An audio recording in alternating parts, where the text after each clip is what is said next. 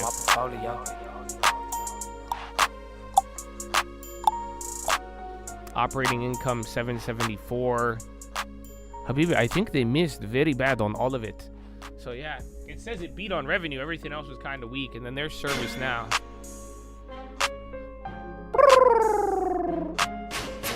I think we already heard this one, bro. Hit him with another one.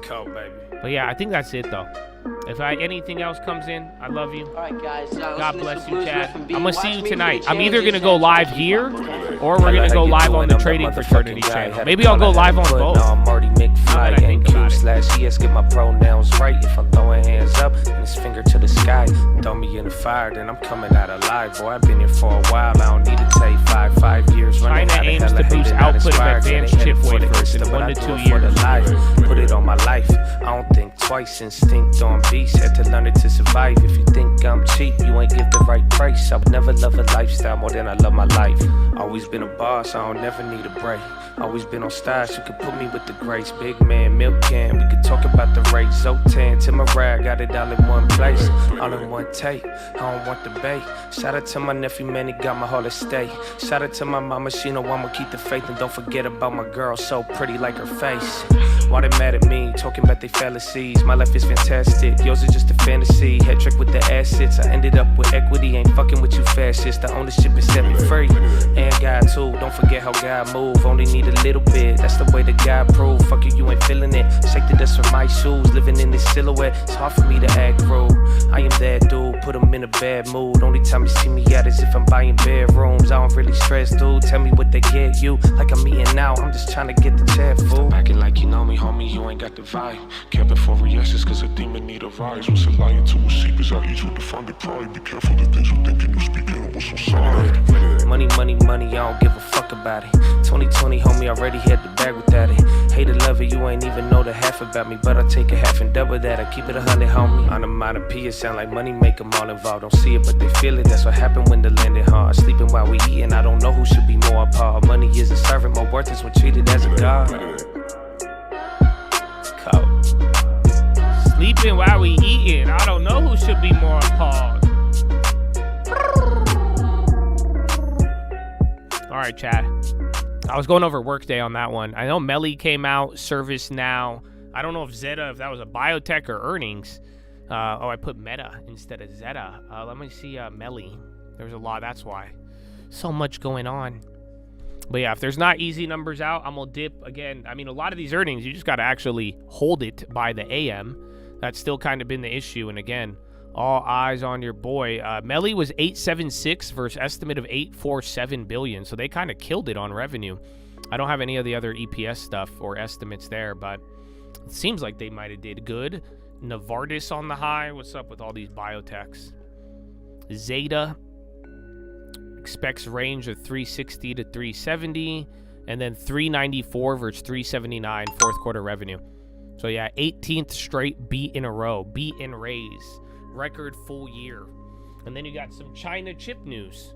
So Chatadonia, get ready for tonight. Get ready for the rest of your life. Get ready for the year, bro. You know what I'm saying? Do you know? Oh man, and may the long term be with you. And above all else, God is always with you. He's already with you. Your brain, my brother, I hope you elevate. I hope you elevate to the highest of your potential. And that potential is unlimited. So don't ever forget that, man. And enjoy your evening. I hope we make it better tonight. Thank you for your time. Go read the books, Richest Man in Babylon, Proverbs, New Living Translation, and The Strangest Secret in the World. And don't forget why you're here. Why you keep going, why your faith, hope, and love ain't ever going out of style, and why you bear the responsibility of putting the lower self away and living in your highest self, my brother, the Christ within you. Why, baby, why? Ah! Finger to the sky, baby. To God be the glory, and through the grace of God alone. Amen. Amen. Chatadonia. Have a wonderful evening. I will see y'all very soon, a couple of hours. So get some exercise in between. Finish up what you need to. You'll have the whole rest of your day. And enjoy it, my friends. Peace out.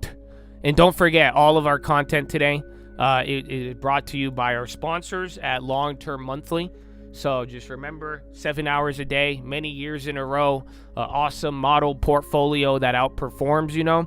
Unfortunately, I wouldn't have been able to do this on my own, and without our wonderful sponsor, I don't think this content would be here. Even the macro videos and everything else, bro. I think 2,000 videos in total, all brought to you guys by long-term. Put your monthly. moderate to severe volatility in check with long-term once monthly savings Have and a good day. high-quality ownership. Goodbye. Before I started using long-term monthly, I was an absolute degenerate who couldn't sleep because they said don't hold overnight. Oh, I could sleep. My husband said he was investing for our future, but he was just gambling at 8 in the morning. But now, thanks to long-term monthly, we're about to buy our second home. Before taking long-term monthly, I used to get really bothered by the politics on the television and YouTube. Now, I don't care who's president. I know I'm still going to make a profit and have a financial future. Long-term can lower your ability to blow up your account. Before treatment, watch Trading Fraternity and Stock Market Live videos. Serious faith, hope, and love might occur. For patients above 20, discipline and goals are a common side effect. Nausea, upset stomach, and diarrhea may occur if you are trading in your long-term account. Consult your broker and ask them why they are charging you above the Fed's funds rate to hold your money. Long-term monthly is not a one-time treatment and will have to be kept up for several years. Long-term monthly.